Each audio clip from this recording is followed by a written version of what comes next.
খারিজ হওয়ার কথাই ছিল, খারিজ হয়েছে।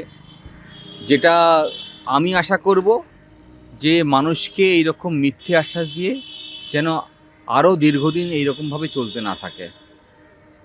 সাধারণ মানুষের কাছে আবেদন, আপনারা বুঝে নিন যে এটা ভাওতাবাজি সরকার।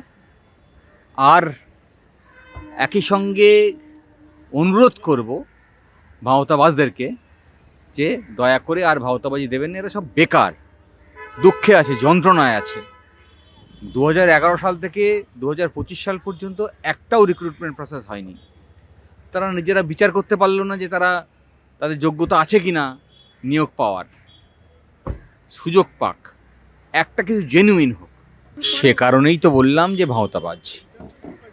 আমরা শুরু থেকেই বলছিলাম যে যেদিন প্রথম ইনডোরে উনি মিটিং ডাকলেন সেই দিনই আমি বললাম যে ওনার ইনডোরের মিটিং করার দরকার নেই, উনি টেন্টেড আনটেন্টেডের লিস্টটা বানিয়ে দিক, আমরাই রিভিউ চেয়ে নেব।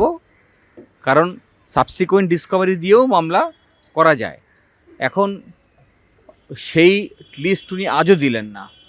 আজও যখন যে মামলা চলছে হাইকোর্টে সিঙ্গেল বেঞ্চে, একই সমস্যা বারে বারে উঠে আসছে যে তাহলে প্রকৃত কারা আনটেন্টেড আর কারা টেন্টেড তার তালিকা তো একটা নির্দিষ্ট করতে হবে। বারবার যে আর্গুমেন্টগুলো উঠে আসছে এইগুলো আসতো না, এই ধরনের কনফিউশন থাকতো না।